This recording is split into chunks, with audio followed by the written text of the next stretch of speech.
Bum, bum, bum. Let me turn on the light. Okay. We're back. We're back.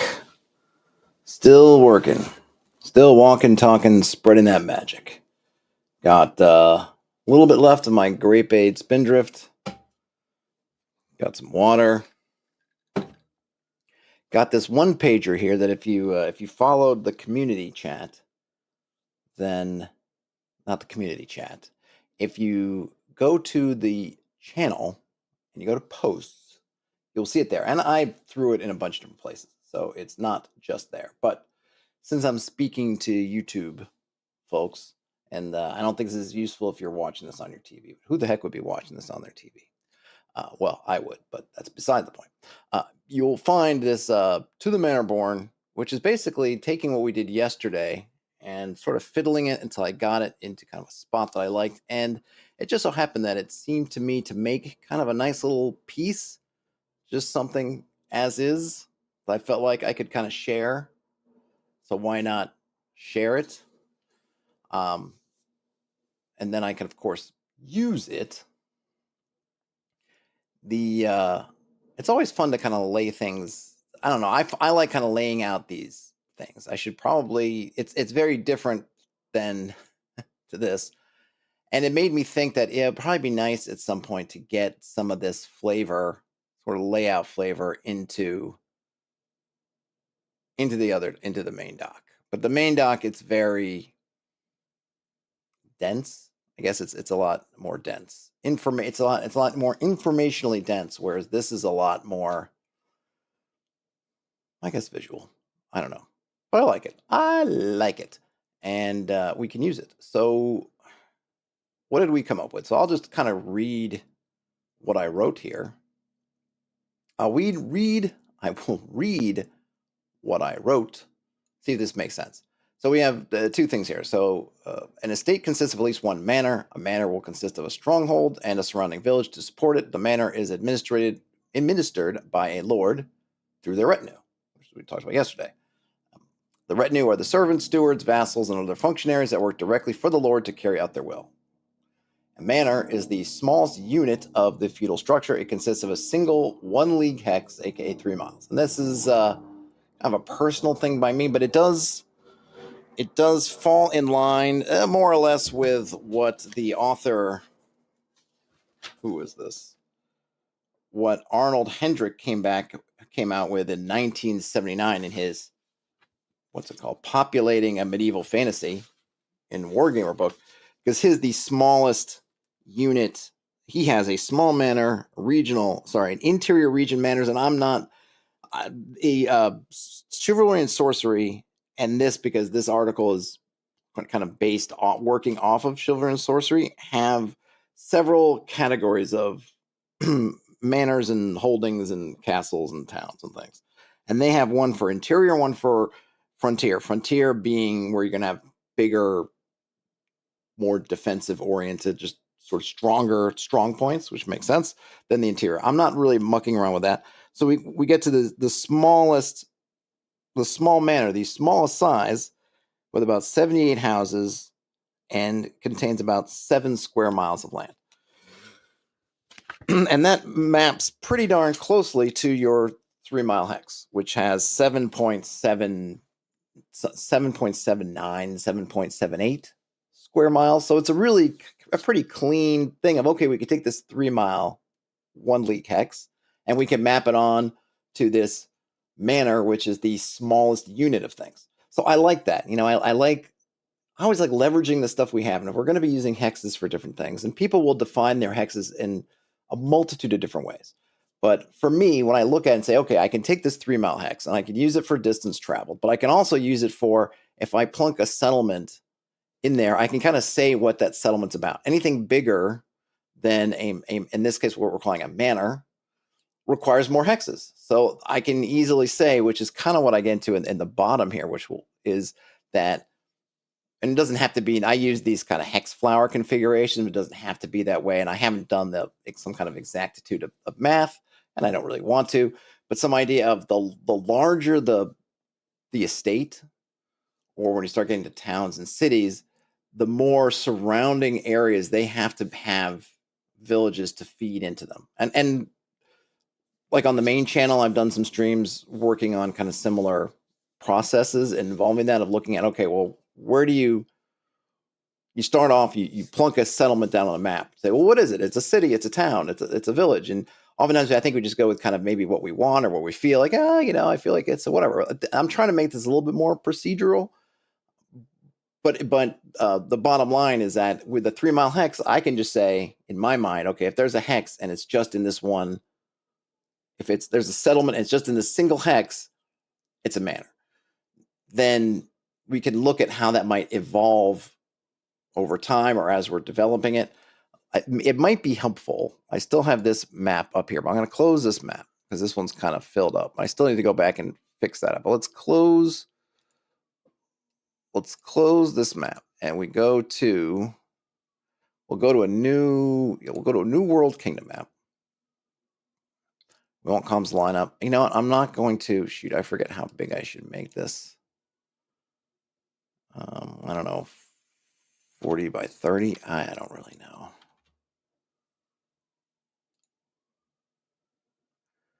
And we're going to generate terrain. Start at the kingdom level. And it is, I don't really want a full, I think I was trying to figure out more or less, what was I doing there?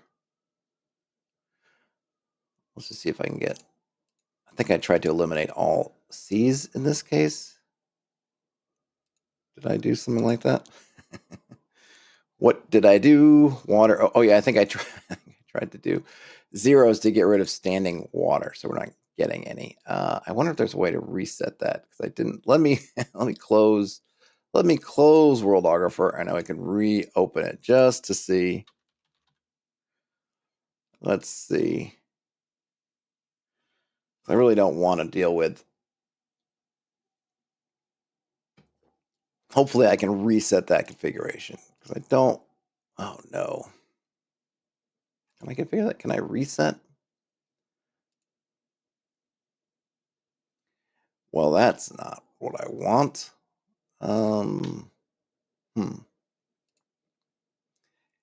Where might, let me see, where might the Worldographer settings be? If there is there one? Let me see, program files. Inkwell ideas have its own. Not there. It's not under Worldographer. Oh, yes, it is. App. Config. Jar. I don't know.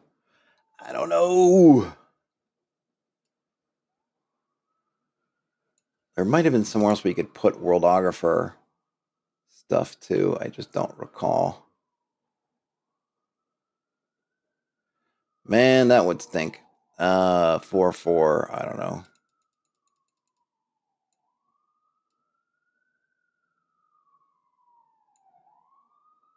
Water ocean. And I don't know. All right, I should have saved the settings. What do we get now? What? Oh, flat. Oh no, flat desert. No, I see. Yeah, no. Well, actually, there should be some. How do you get up to 100 degrees, 100% on there?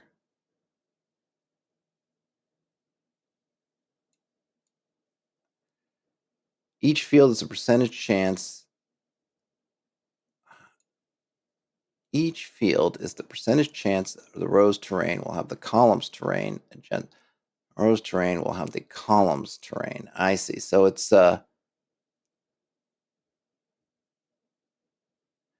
92. Mountains 1, 1, 1, 1.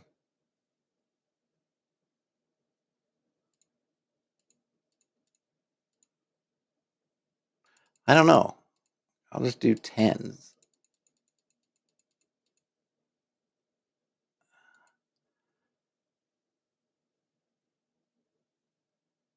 I don't know how that's supposed to work. Can I generate another? Oh my gosh. I just want to get.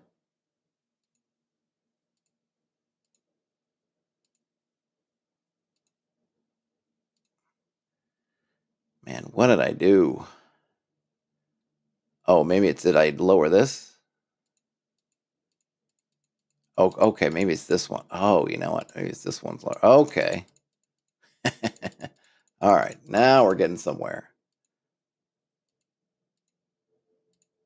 Okay. Well, I don't really, it doesn't matter too much, but I wanted some water, I guess. I didn't want it to just be. All right. So we're going to come in here. So why did we do this? Okay. So let's get into some. What's a good area?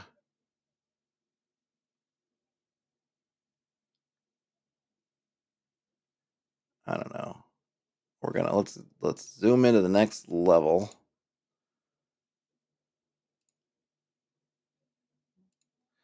So we're gonna come in and we're gonna grab an area to work on.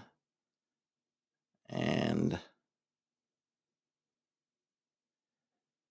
yeah, let's unfortunately. All right, so we have an area. Can I do fog of war or something to kind of hide this? Hide all but selected, or maybe I need to do a selection first.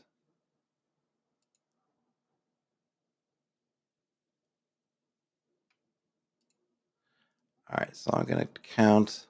See if I can count this out. 1, 2, 3, 4, 5, 6. This is right. 1, 2, 3, 4, 5, 6.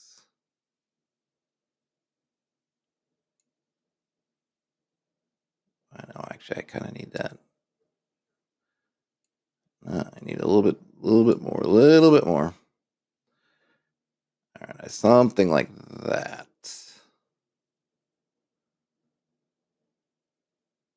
Maybe like that. And then we're going to hide all but selected.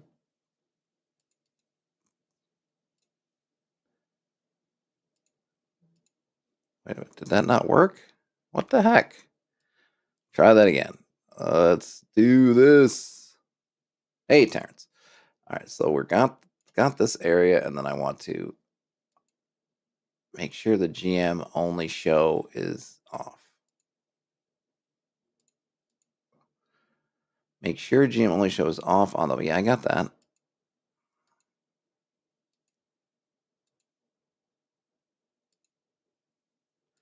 I feel like I must be missing something.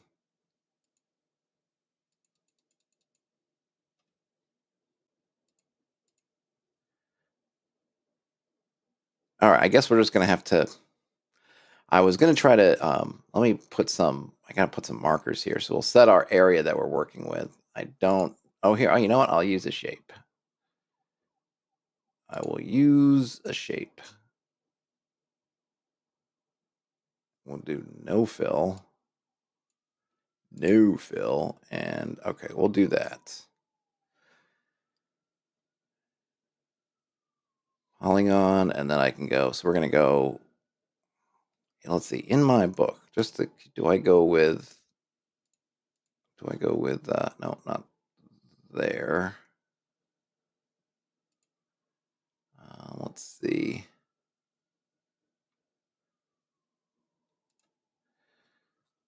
Just so I can remember what I did. Okay, I did that one. So it's gonna be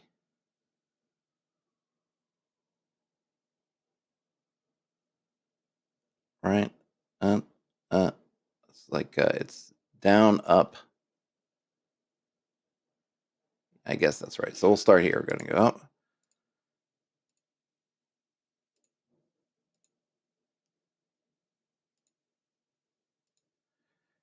This will be our area that we're gonna work in.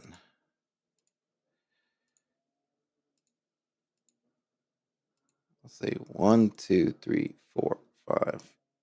Oh, is that 1, 2? 3. 1, 2, 3, 4, 5, 6. Okay.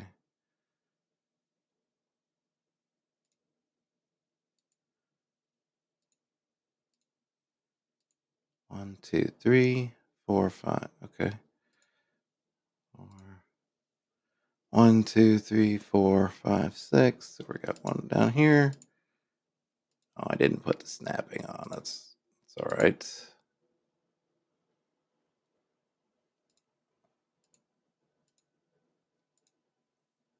I think this is right.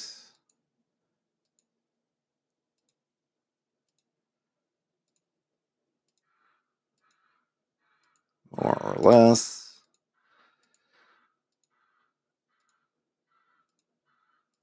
All right. There we go. So even though, I didn't, I didn't want to quite make this so rough. However, the hide and showing things wasn't working. So we got this area. So this is the area we're going to be kind of working in. And it's we could probably have some fun. Well, I guess why not? Right, let's go whole hog. So we're gonna this terrain is awfully mono. What's the word? Monochromatic, monotonous. But we can fix that up. We can fix that up. So let's go for the gusto. So we're gonna fix this terrain up a little bit. We're gonna go to the Joy of Hex maps. We're gonna come down. I'm gonna just call it. Since we need to pick one of these broad outlines, I could pick. It's forest. I mean, it's basically different kinds of forest all over here. So I'm going to roll on this forest table, and I'm going to use. I guess the spreads would probably be a better view for this actually. For this particular use case. Oh, that's that spreads. No, not the right spreads. Hold on a minute. If I go to, I'll have it in just a second. Here we go. No. Oh, it ends up on. Oh, it ends up on 2 things. So it doesn't really matter. All right, so I'm going to roll a couple of dice here. Move this water out of the way. I've got some dice. So I need 2 dice, essentially. And I'm going to roll. We're going to be rolling in the woodlands, and we're just going to fill this out a little bit more to make it something a little bit less. And this is really, I didn't even think about this, but if you have something where you're using something where you have a map, a hex map, and you've used a tool like Worldographer, and it's given you results that are, when you drill down into it, are kind of because what Worldographer does, and you notice it does some variation, but it basically looks at it's doing something pretty much, I think, like I'm doing, which is taking in the overall, when you kind of go up a level and saying, oh, this is what the hex is, and then kind of figuring out sort of variations, but it doesn't do a lot of variations, which is not necessarily a bad thing, but it is what it does. So if you don't want to do that, you can replace it with something like what I'm doing. So I'm going to just go and start refilling some of this stuff. So I got a 5 and a 3. So 5 for woodlands is wooded hills, which is kind of what we have already. You know what I'll do, though? Let's just go ahead and clear out. Let's just clear all these out so I know what I'm filling in, so that we're not. Otherwise, especially when it comes to get wooded hills, it's gonna be really hard to tell what I'm filling in. I don't want to fill in the same things over and over again. All right, so there's our area. I'm not going to worry about the water. Okay, so we got wooded hills, which would be over. Let's use these. And then the shape that I got, I rolled a 3. So the shape is that. So I'm just going to fill that in. All right, and I'm going to roll again. Got a 5 and a 2. So more wooded hills. Well, watch us end up with the same thing where it's all wooded hills. So I got 5, which is wooded hills again, right? And I got a 2, which is that line there. So you can turn the lines. I'm not concerned about the. There you go. It's more the general shape more than anything else. Okay, I got a 1 and a 5, so that'll be something different. 1 is just straight up woodlands, so not that different. And a 5 is this kind of zigzaggy, sort of zigzag shape. So where can we kind of fit that in a little bit? So we could do, see right down here, we got a little zig and a little zag. So we'll just throw it right in there. So let's get our woods. So this is already going to be a bit different because we didn't have this much woods. And it kind of, I mean, it's sort of, I don't know, I didn't even really think about it, but it does match up there with that kind of border area. So we just get, let's see, I got a 3 and a 4.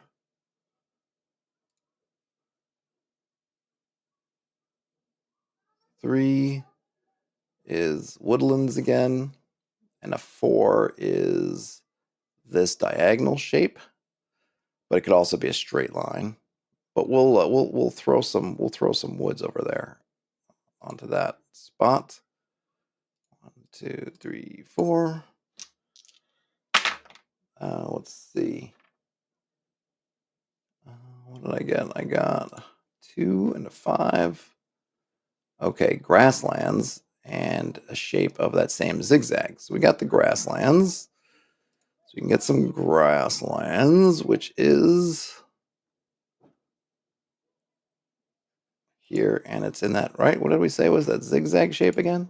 Yeah. So where can we stick a zigzag shape? And we, like I said, we can, so we could do this, which I kind of like, though maybe this is more appropriate. Like it says, like I like looking for, one of the reasons why I like this approach of this kind of Tetris type style is, I'm not generating, I am using my judgment. So it's this kind of idea of using your judgment and then filling in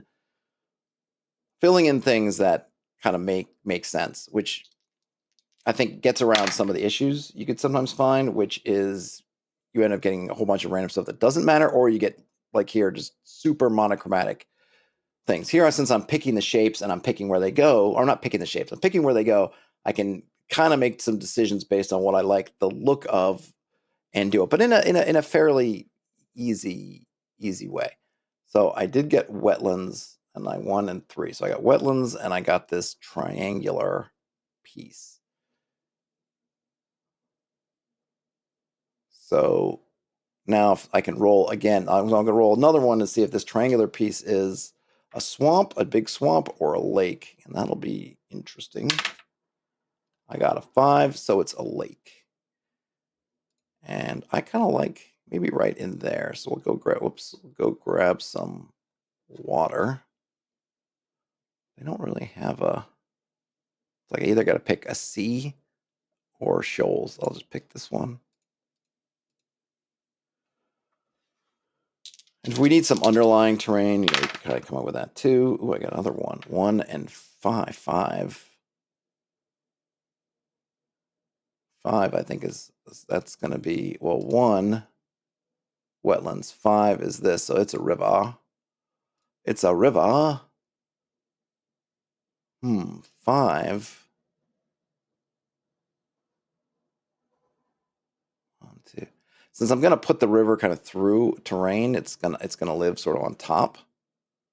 I could do that. So we have a lake, and then which is kind of nice, and then you get a nice. So yeah, I'm gonna do that. I think that makes a lot of sense. So for rivers, normally I would fill it with water and then go back and do kind of the river thing before, but I'm just gonna do it here. So I'm gonna take a shape.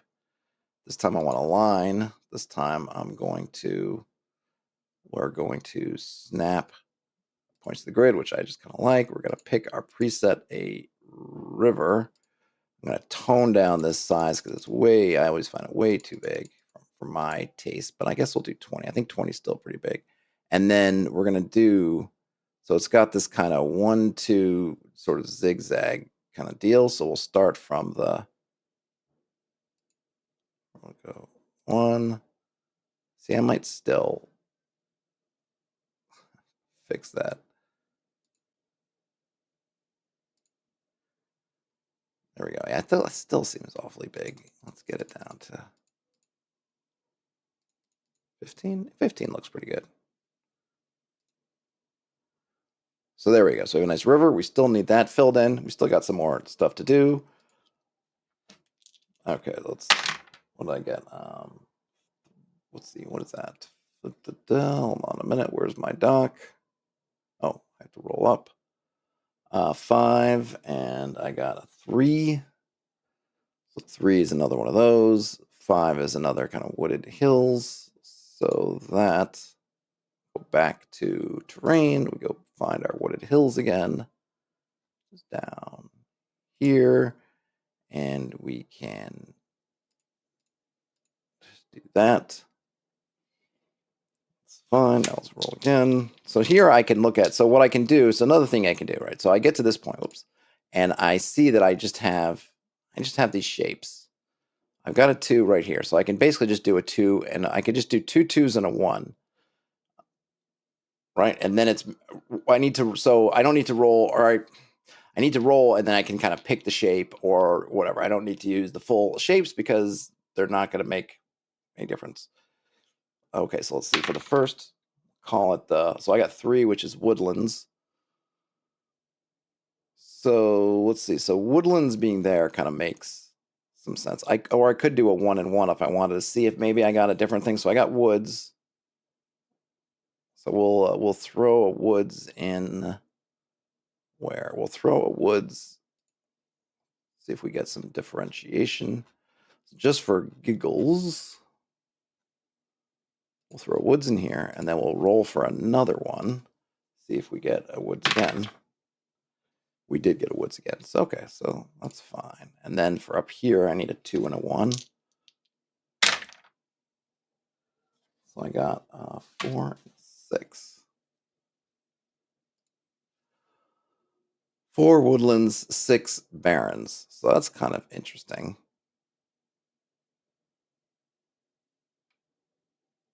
Where do you think the barrens might go? Here? Or maybe here. I think maybe here, something interesting, but then there's this kind of woods hanging out. Well, barrens can be a bunch of different things, so that's kind of cool. I like that I almost see this is I almost wish I would have done this in a different way, because then the barrens would have been cool to have kind of up against the shore. But I'll you know what I'll do is I'll throw I'm gonna do them in ones, so then we'll have another 1. So I'm gonna do them as ones, and I'm hoping I get something really interesting for that other piece, but we'll see. Where's the kind of broken lands? There we go. So this will go here, and then I'm going to put the woods up here, and then for all the marbles, I mean, another barrens would be good. Grasslands would work. A hill or something would even be good. Let's see. I got grasslands. So that works. That works. And then we can kind of figure out what's going on here. Why is this all kind of funky? Okay, so now we have our region again. So the idea, I'm going through a lot. Let me go ahead and save this just because. Save as, we'll call it communities example. Oh yeah, this is in the wrong place. I should put this. Yeah, we'll throw that in there. Okay. So now getting back to what I originally set this up for, is we want to place a settlement. We want to place a settlement. And I'm going to and we're doing 3 mile hexes here. That's what we're working with. So this Barrens area is not that big. I mean, think 8 miles, 8 or so square miles of this kind of rough terrain. Maybe there's maybe this is kind of a higher elevation area we might look at. Maybe this kind of whole thing up here is higher elevation, or maybe it's kind of leading up towards here. So when we get to settlements, so let's switch gears here. So now we're coming back to our hex doc. So we got this. We got our rough area worked out. We're gonna should we go just do the full Monty? The full Monty. So let's see. All right, let's try it. Let's see what we get. So we're going to. I'm going to say this was wooded hills. So if we go to wooded hills in our wilderness, woods is peril of 2. Hills adds 1. So we have a peril of 3 is what we're getting. So that's what we're dealing with right now. Peril of 3. So we're going to roll a d6 times 3, and that's how many sites we're going to have. And I got 5. Then I got a 6. Whew. All right, so 18 sites. Oh, that's a lot. All right, let's we're just going to roll the sites. So I'm not going to worry about what the sites are at the moment. I'm just going to roll them up. I'm just going to use what's a good. Do we have a neutral? Do we have a neutral? There's got to be kind of a neutral thing. I don't want to use that because that could be. Well, I can use. What's a good? It's got to be a neutrally sort of something I can plunk in there and not. Big star, little star, X. There we go. X marks the spot.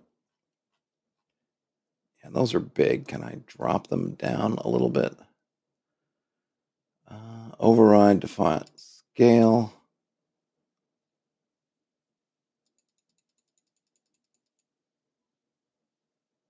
How about just 50? Okay, good. So let's roll some positions. I'm supposed to do 18 of these. And I lost a die. It's a good thing I got another one. That one went behind the computer. I'll have to get it later. All right, so 4, 6. So 1, 2, 3, 4. 1, 1, 2, 3, 4, 5, 6. Something there. That's kind of cool. I got, 56. No, hold on. I picked it up and kind of half dropped it. Sorry. Let's do, all right, 42. 1, 2, 3, 4. 1, 2. 64. No. Gosh, hard. Yeah, 64. So 6. 1, 2, 3, 4. I'm probably not gonna do 18. Let's just do a handful before things get away from me. 3. 1, 2, 3. 1, 2, 3, 4, 5. All right, let's just do that for right now. And now we can go to now let's do some settlements. So for settlements, I think it's the same. What are we doing? Habitations, right? Habitations. D6 times the regional activity. So activity is woodlands 2, so it's 3 also. With the very generic terrain, I just have kind of really basic numbers. But the idea with this, of course, is you should be making your own that match up with your area, so you don't, that you can really differentiate things. Maybe I'll put some more versions of these tables together, so we have some kind of more interesting ones than what you tend to get. But in any case, for our purposes, 3. So I got to roll d6 and 3 again, and no, sorry, again times 3. Oh my gosh, I got 6 again. All right, let me roll that number again. I don't want that high number. All right, 4 times 3 is 12. All right, 12 settlements. So now we're going to roll to see where our settlements are. 3 and 1. Right there. 1 and 4. Yeah, 4 would be in the water. Well, maybe we'll just put it there. Maybe there's a little island. 4 and 3.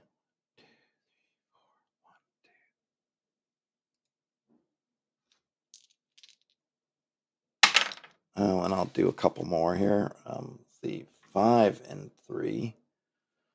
1, 2, 3, 4, 5. 1, 2, 3.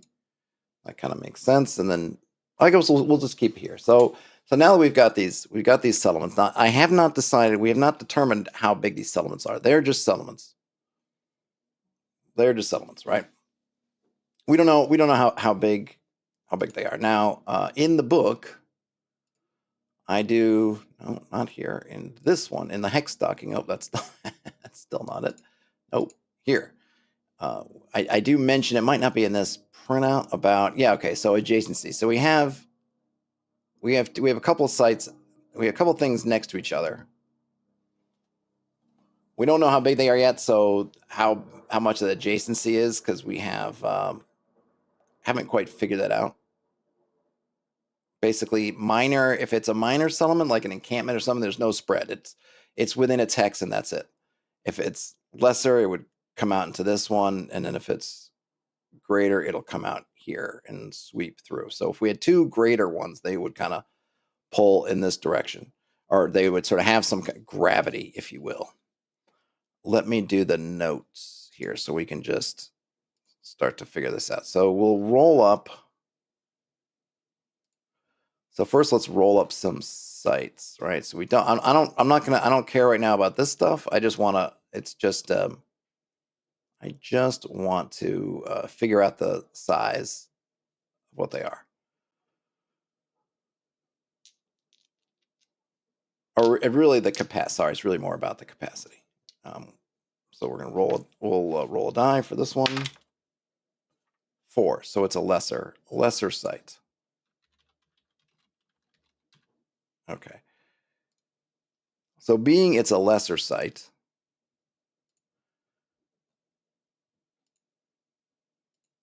we can look at its.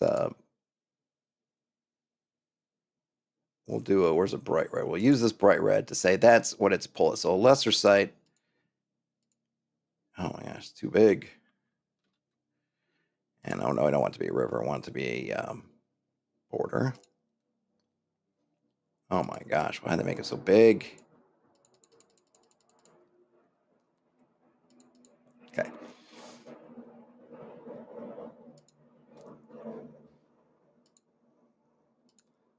So here is its pull. So it's actually going to encompass 2.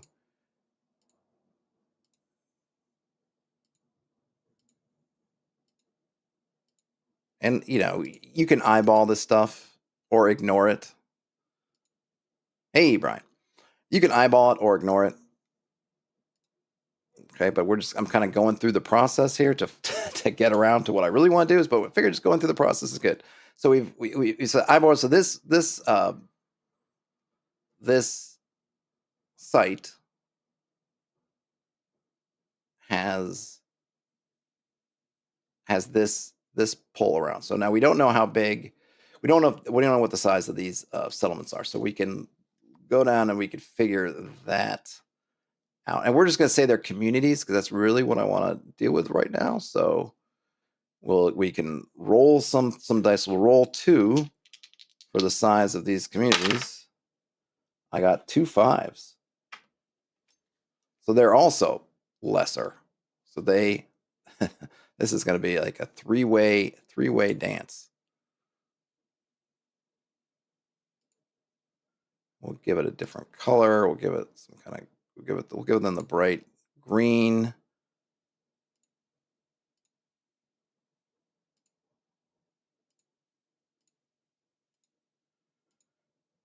I know it's outside the area, but I don't care for the purpose of this. I just want to show.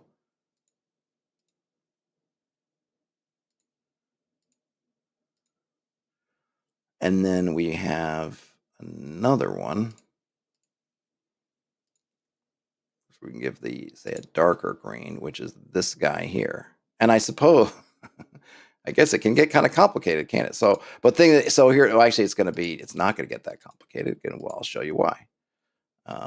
Whoops. Yeah, we're going to go around. So we got a lot of overlap. We got a lot of overlapping. Just look at the draw.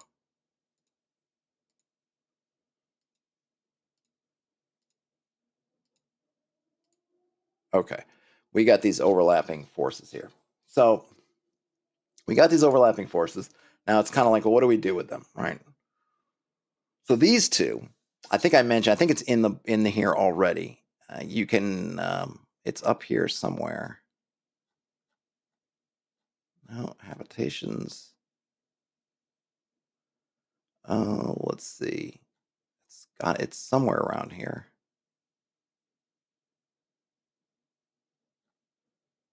Creatures. Oh yeah, here. So yeah, so what we can do, well, I should probably put it. So we have these two settlements here. We can decide, and I think they're essentially in the same terrain. So I'm going to take the call of saying that they're going to combine. So this is not necessarily that it's not going to become one super settlement, but basically this is one kind of culture, right? So now I think for the purposes, this is kind of this is sort of one culture, one group controls these. Let me add some more notes though.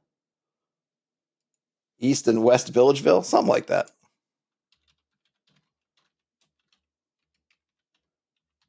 Lesser community. And we have another lesser community here.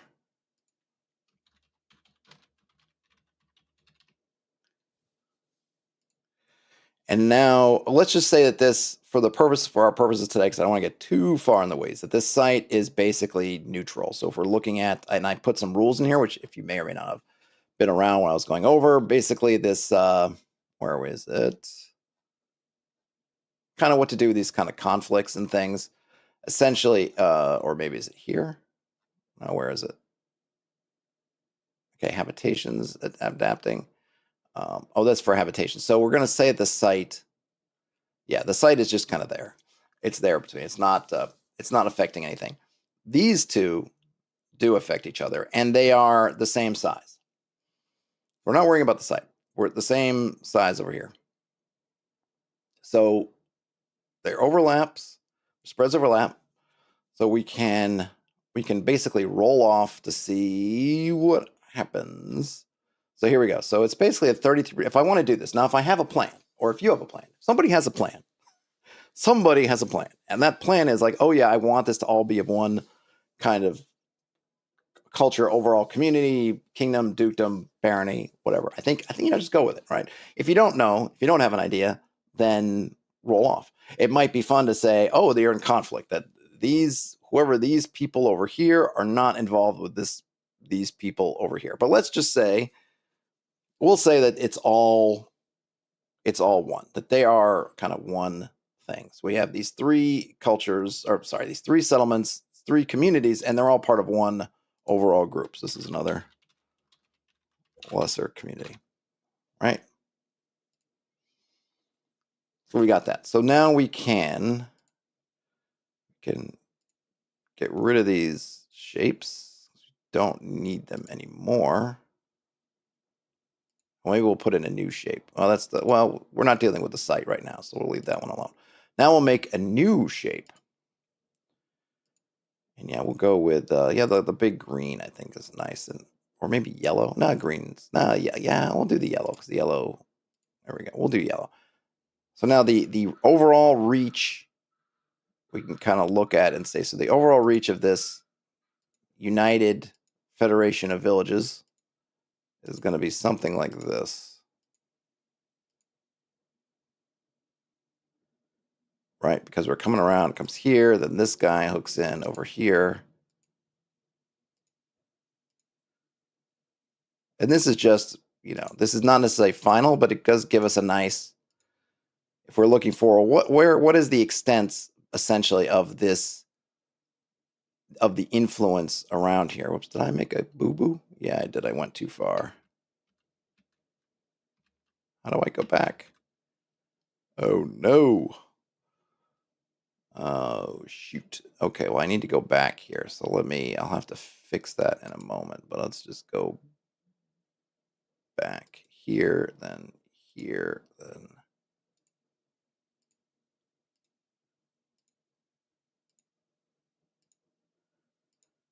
Something like that. I'll see if I can remember how to do this. The shift click is to drag a point.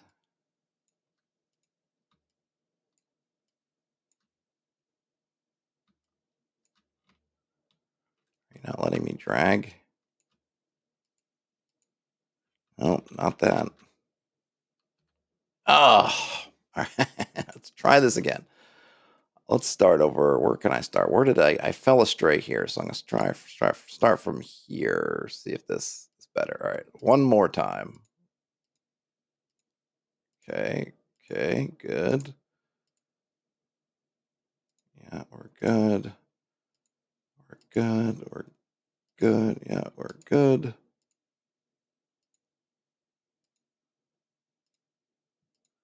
Yep, this is going to work. I think I got it this time.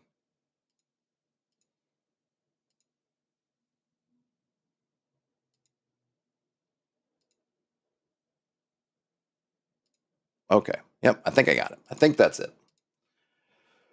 Coast folk and the river folk. Yep, they banded together to become the folk. So we get this rough, very rough estimate of their extents. And we could probably stick with this if we wanted to, but we can also look at it and say, all right, we can look at, and this is where I haven't really totally totally got this part, but this idea, the kind of the flow of these settlements,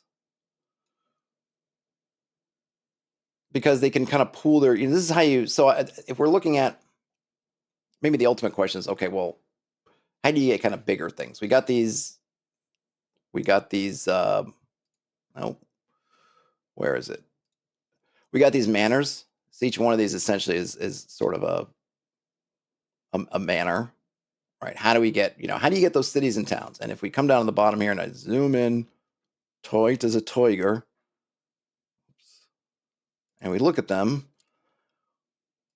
and it doesn't have to be these shapes. I did these shapes because I just was trying to illustrate that a city essentially is somehow is surrounded by a bunch of stuff. All these things are feeding in the city, and I didn't want to get complicated with roads and things, but you kind of need to have a bunch of stuff sort of within essentially a day's travel, and you can mitigate that and moderate different ways.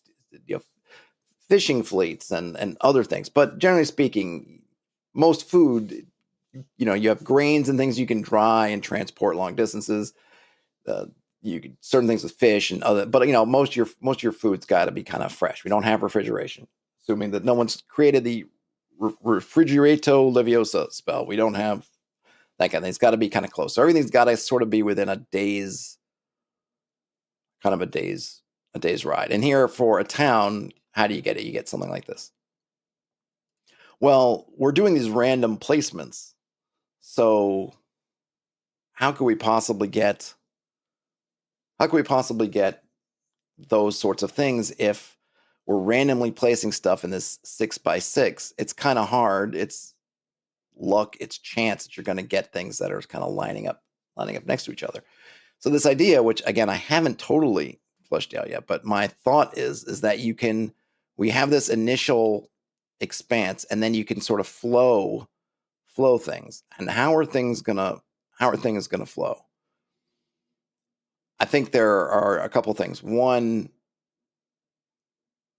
flowing into, so we can use the river ways, right? So how is, if we're gonna decide that this, we're looking at kind of maybe some initial settlements that somebody put down, and maybe these originally were, to Brian's point, a different culture, different people. They took to their, or it could have been these guys, and they kind of took the river, and they came all the way down to the shore, and they plunked here. But these guys are probably at least going to fill up the river. So I think maybe step one would be that if they can, we see these things are within their original extents, then they probably will, unless you can come up with some reason why they wouldn't. So we can look at it and say, well, they're going to come here, and they're going to come here, and they're going to come here. Kind of minimum. That's no brainer. No brainer. They're going to do at least do that. Right? That to me, hey, you're on a waterway already, which actually, and I even forgot, waterways will increase their size. Woo, I forgot I zoomed in. Whoop. I think waterways, the way I have it right now, it will increase their, rivers, lakes increase the size, clear and farmland increase the size. So this one actually would have pushed out even more. Their real extents are actually more than this, because this guy, or sorry, these two would have been kind of going up here, 1, 2, and this 1, 2. So the real extents are actually even farther afield than that. I don't know. I don't think I'm going to dare to do that quite yet. Though I like the idea. You could think about hard borders. So I'm just going to say that this, whatever this is, there's a hard border here, and that's going to prevent. That is going to prevent them from going over. In fact, let's just. I think we have it. I think it's. I found this. Right, that we can do a line. Got snapping on. We can do. I think I saw this where they had. Trail, wall, river. No, there was something. Excuse me. Let's see. It wasn't a border. I don't know, what was it. I know I saw it. Oh, maybe it's that the type is a elevation. Okay, and maybe we'll do like a wall, but just with color, so we can make it. And then we'll say that there's. How does this work? Oh, no. Oh, I see, it overrode my thing here. So we'll go elevation, and this, what does this do?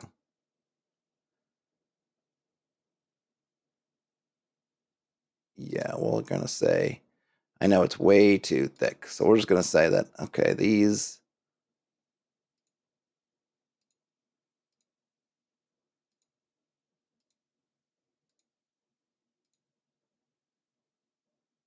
Something like that.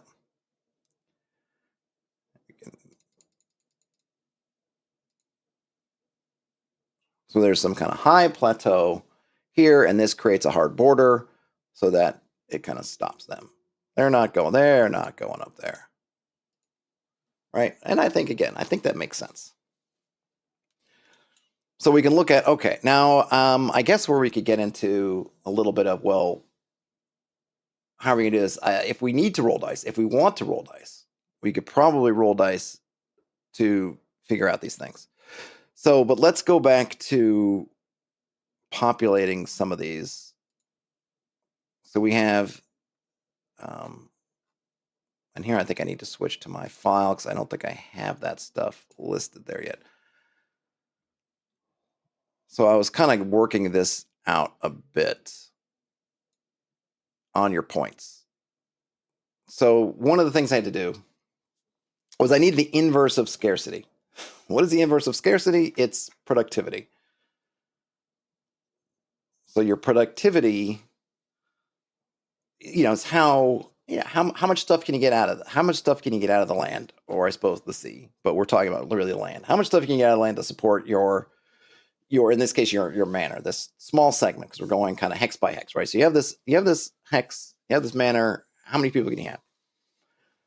So we know the maximum amount of people, I think, right, from here. What did I say? 16 families in a single manor.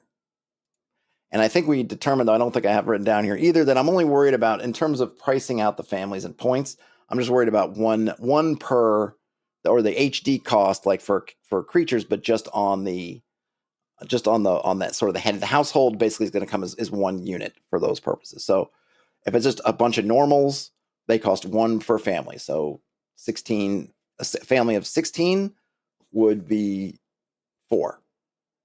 Would cost 16. 16 families will cost 16, less than that. But we don't know how many, first we have to have points. We may not be able to manage 16. And what we manage, how much we can manage, is going to determine not so much the families, because we're going to cap out, but then that kind of the retinue. Like, how strong is the retinue? Because you're going to have these families. And of course, if we're talking about normals, we're talking about humans or humanoids that are basically level zeros. If we were looking at, well, we want to have and I'll go through this a little bit more in its own example, I think, but I'll have to do that probably tomorrow. I have to remember to get the book. If I wanted to populate basically a steading of a hill giant chief, what does that look like? And I'll go grab the module. We can look at we can see how we might get to a hill giant chief steading. scenario if we can. And obviously, I'm not going to say that we got to get exactly what they have, because it's not. It's it's a whole module. It's an adventure, and so it's pointed out. Everything is done very differently, right? The how you populate that's very different. But it'd be interesting to see what we could get running it through this kind of system if we just wanted to plunk. Yeah, there's a hill giant hall over here. And how do we do that? But that's a little different. So assuming we're talking about kind of normal types or mostly, so we're going to roll here. So now for the coast, what did I get? I think I got lesser. I think I got lesser all the way here, right? Yeah, it's also lesser.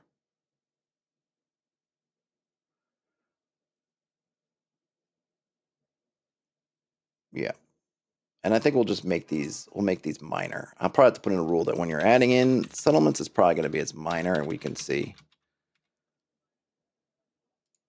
Or maybe you could roll again. I don't know.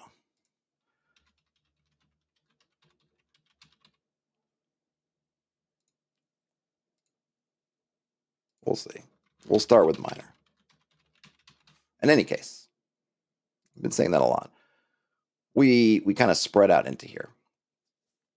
So we know this one is a lesser settlement, lesser community. So we know from that, I'm going to get to roll 4d6. Now I kind of wish I would have had that die back, but I've got more 6-siders.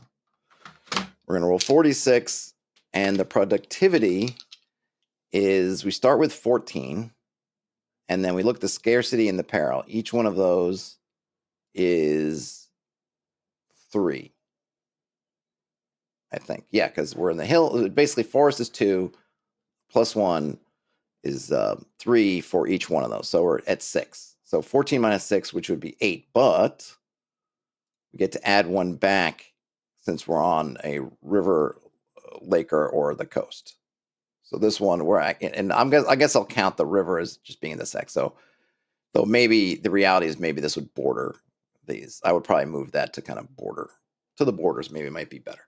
And anyway, so let's just say for right now, well, we'll say it kind of runs. It's adjacent enough that it counts. So we'll say we had 14. We minus 6 to get to 8, but then we get 2 back for the river and the shore. So that's ends up being a clean 10. So 46 times 10. And I did not roll very well. I got 6, 7. I got 9. 9 on that 46. Yeah, not my finest hour of rolling. So 9 times 10. So we have 90 points for this guy.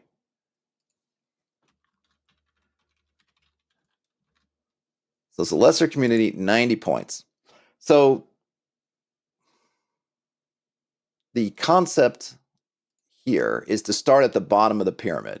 You figure out your max family, and that tells you how many retinue, and then the Lord sits on top. But the Lord, and I don't, and in this document, I don't get into it, but I think you can, this is really up to you. Do you want to have this follow the sort of, I'm going to have a default that the Lord has to be levels higher than the retinue, and the retinue should be levels higher than the tenants. So you should have kind of the tenants are 0, the retinue should be up to 2 maybe, and the Lord then up to 4, something like that. I suppose the retinue don't have to be. I suppose it's up to you. I guess, what do I say? I think I only say that the got to be the retinue can't be, the retinue can have to be 2 levels below the Lord as a general rule. You can have different things. There's lots of scenarios where you might have a retinue member who's higher level than the Lord, like a child who has a vizier, or even a adult ruler that's got a vizier, and the vizier is clearly a high level wizard, and the king or the ruler is not high level anything.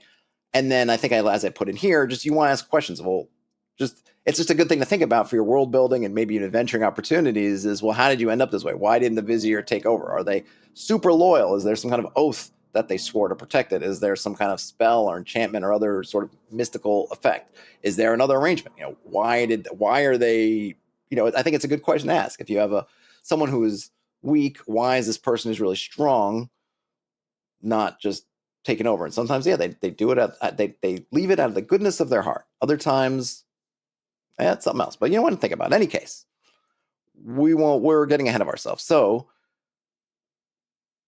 we can look at the Lord, and I guess it's good to roll because we roll if we roll everybody's normal, all normies, then we can kind of max everything out because there's no reason not to. If we get and I'll roll a die. So you can do up from and I'm saying we're in a lesser, so we got to roll. We'll roll 1d6 plus 2 to see what the level of the Lord is, just to kind of start us off. Oh my gosh, I got 1, so he's only level 3.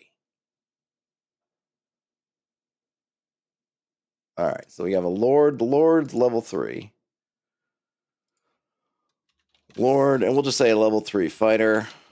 And what is that would make their cost. What is their cost? I'll just close that for a second. Their cost, I've been moving things around, so I don't know where things are anymore. Is it down here? Yeah. A level 3, 2 points per hit die. So he only costs 6.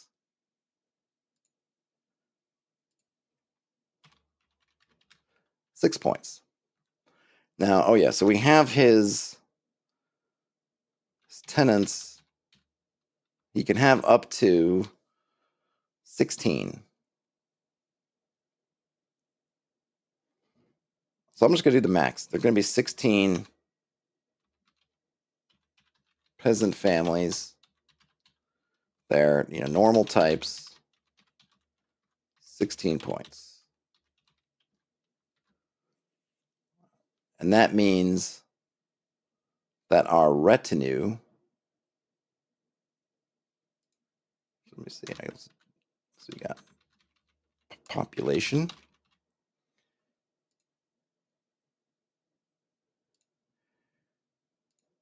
We can make this nice and kind of neat. What is that? Oh, not indent. Where's some? There we go. And so we can come in here and we can put a retinue in. And now, whoops.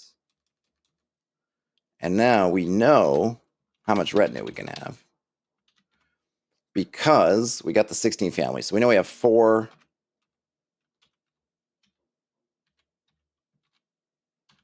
Right? 4 retainers. I think. Did I get that right? 4 retainers.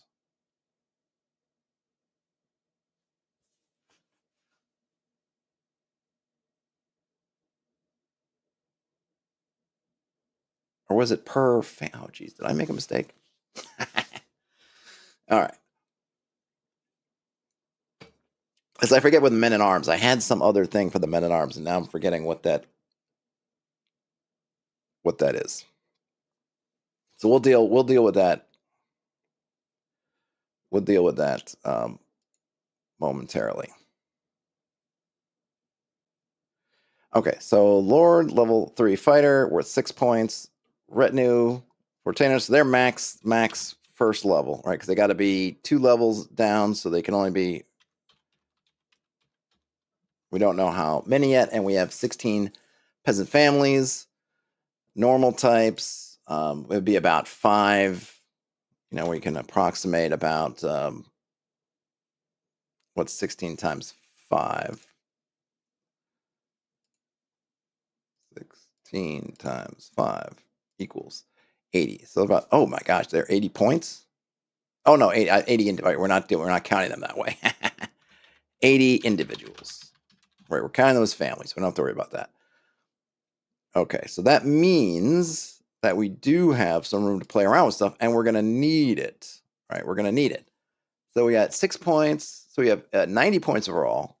He's 6 points. Let's just say they're all first level. So that would be, I think that's 4 points. Am I remembering that correctly?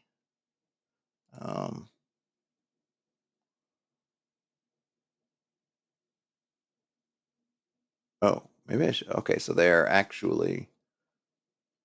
I think I should make less than 1 HD and not 1 HD. I think 1 HD if you have. I don't know. Maybe I'll have to figure that out. All right, we'll just say they're. I'm gonna say they're 2 points. No, I'll say 1 point. All right, that's fine. We'll do 1 point. So they're worth 4 points each. So we'll just cash them all in and just say, okay, so we've got 4 points. So our population comes out to 6 plus 4 is 10 plus 16, 26 points. That's plenty of room. So now we can go to our defenses. Defenses, or let's put this way. Yeah, defenses and fortifications. Now we can afford to do some stuff. Let's just save that. So what can we got here? We have our defenses. We could kind of blow our, let's see, well, a minor keep, which would be stone. Brian, we're not really figuring out the exact number of commoners, estimating it. I'm just assuming it's basically 5 per. You can roll it out if you want to, but I just did 5 per. So about 80, but I'm not really concerned with that. I'm dealing more with families as the kind of base unit for the tenants, the peasants. So not really figuring that out. So we've got 26 points. We have 64 points left. So, but those go fast. Let's go fast. So we can get we could blow all our wad on a sort of a kind of larger sort of mid of the road castle. But we can go with a smaller one so we can get some other stuff. So we'll do a small stone keep, which would small. Why are you bold? Unbold. Small stone keep. It's worth about 50 points. And we can do let's see, small stone keeps 50 points. What did I say? We had 64 left. Now we have 14. So we'll say basically do I want to go with 14 left? Whoops. I can do a ditch, a rampart. I don't quite have enough for a rampart. I can do a ditch.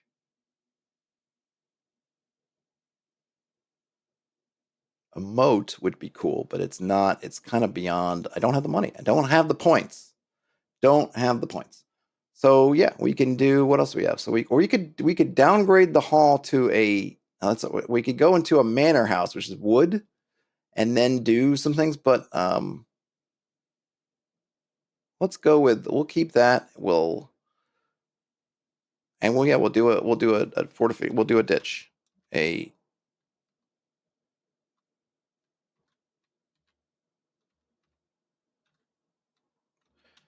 ditch surrounding.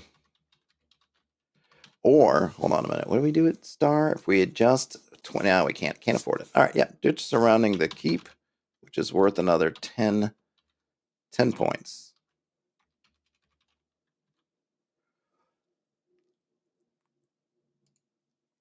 Now I don't think there's anything I have that I could just do for 6 points. Or yeah, 4 points. We got 4 points left over. It might be fun. It might be fun to do something of those excess points.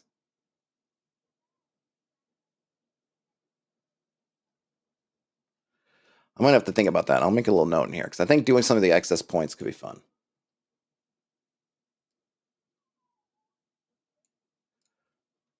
What to do with excess points? Because I think maybe you could buy down some. Maybe that would be interesting. All right, I'll leave that alone for right there. So then what we have is here we've got a Lesser community worth 90 points, and I basically spent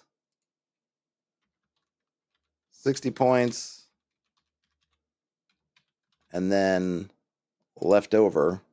I don't know. We just got whatever. I don't know what to do with it. Left over. We've got 4 points, which is actually pretty good. But that's a nice thing. The level 3 fighter with some first level retinue folk, 16 peasant families. He's got a nice small stone keep. He's in this kind of hills, so they've got good things to work with, and a ditch surrounding the keep. I think the other thing, maybe, well, I don't know, does it make more sense in the woods? Maybe if they had a palisade wall. How much is a palisade? Is that instead? Palisade's also 10. We'll do the palisade. I'm going to switch it up. He's got a wooden palisade surrounding the keep. Wooden. There you go. And maybe he doesn't need to be on kind of on a rampart because he's up in the kind of on a hilly area anyway. So there we go.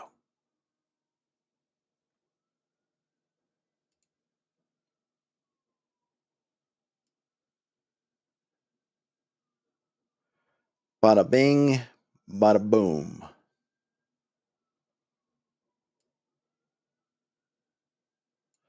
Okay. So that is that. So let's do one more before I call it, and we can kind of see what we got. So let's see, just to verify. Yeah, I got lesser community, got 90 points. Spend some of the population and fortifications. I'm going to kind of copy this because I'm sure I'm going to have similar points and things, and then I can. And this is the original one I think we did. Well, there were 2 over here, so we'll do the original one, and we'll.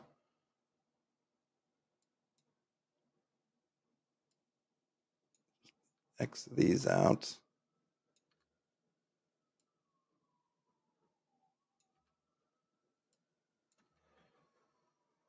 Oops.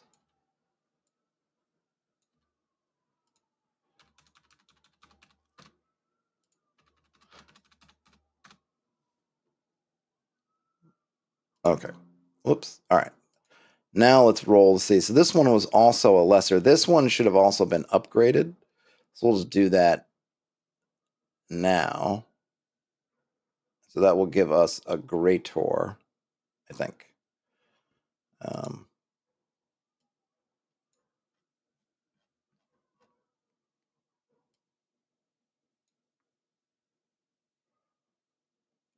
Where did I put it? I kept moving things around. I think it's here.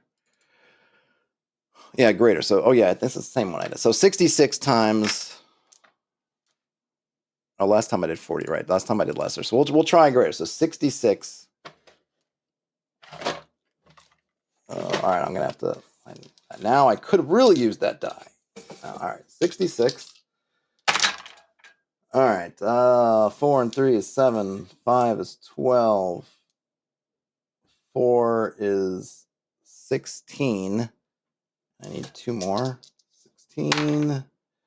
Ooh, 21. 27. So 27. And it's about the same. It's going to be, well, actually, no, it's going to be a little bit, he's going to have 9 because it's going to go 8 and then being on there 9. So 27 times 9 is what?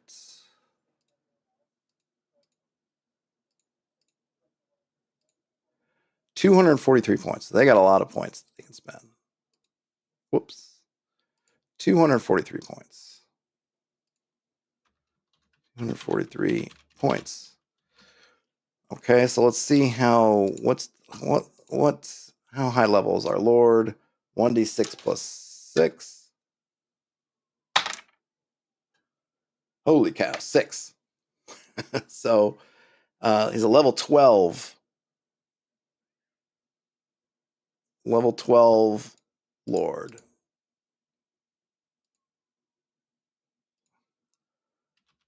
I'm just going to say at 12. We'll make it a Lord, right? Whatever the level 12 Lord is, I think that's something like that. I want to say it's 8. 6 or 8 points. Something.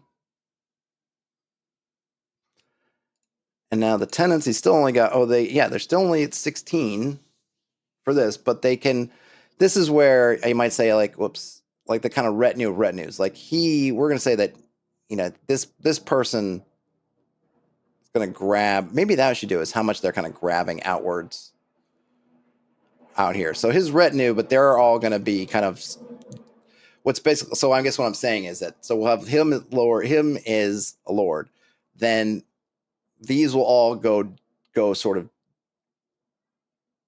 a level down because they're within sort of one and they're of him. So his retinue essentially will be some of these guys. So he won't have to pay for them. So he'll have 3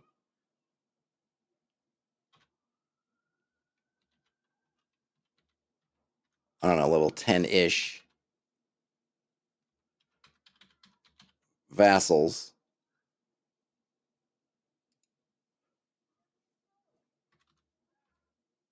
$16 families.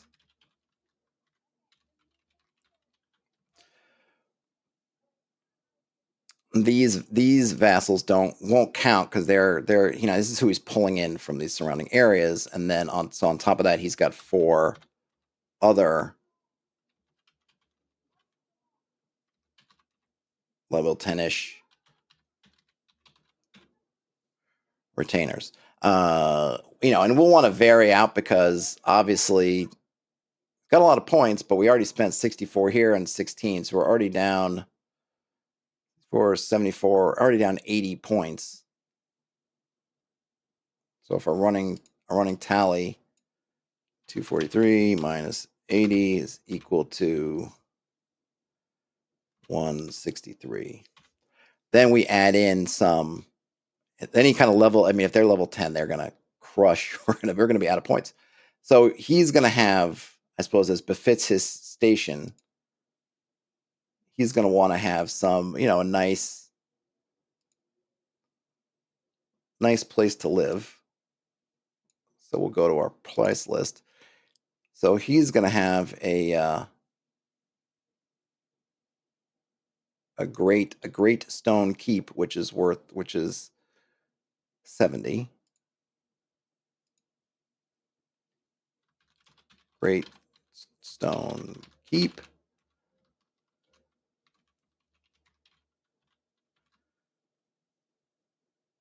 That we're already down.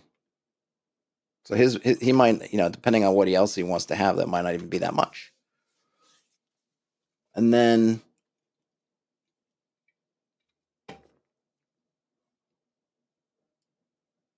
stone walls for 30.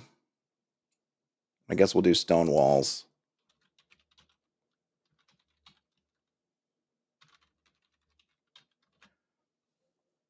So we'll say minus 100. Right now we're down to 63 points for the rest of the retainers. And this is where you could kind of figure out, like, oh, I can have so many of these guys, some normal types, they don't have to all be level 10. That's the highest level they could get. And so then you can have fun with figuring out, like, okay, what level do I want these to be? Right. I think I definitely have, I always like rolling through this stuff because it gives me some ideas of stuff I want to add in. Like, I like the idea that you've got some, whoops, let me save this. That, again, that's sort of spreading. So this is here. How do these things spread? They're probably going to spread at least as far as their radius. So a lesser one is going to spread this far. A greater is going to look to spread even further. And so you can, if you want to, you'll get these things where you'll get these corridors in which these kind of, you're basically developing your, I don't know, kingdoms, I don't know, whatever, your states, these kind of the bigger communities, because you're just filling in. So here we start out with these extents, and they start sort of filling that in, and then we could probably roll dice to see if they push. How do they push? How far do they push?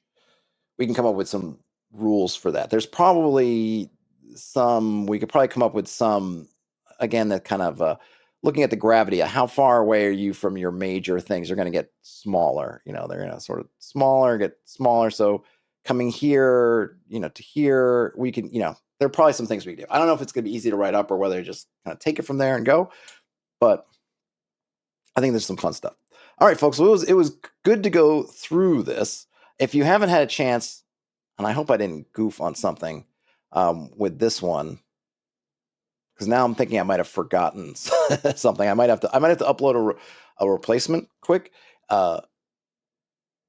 Go check this out. It's just up on drive-through. It's a demo file for the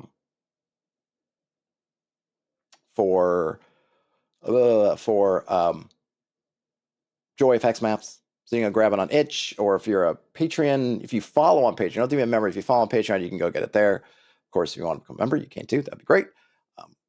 Things will keep getting plugged into things, and we will keep working. But until then, I'm going to take, hey, Ian, the Grand Duchy of Hex is coming along, but I'm about to bow out. So rewind at the beginning and see if you can make any sense of my hot nonsense.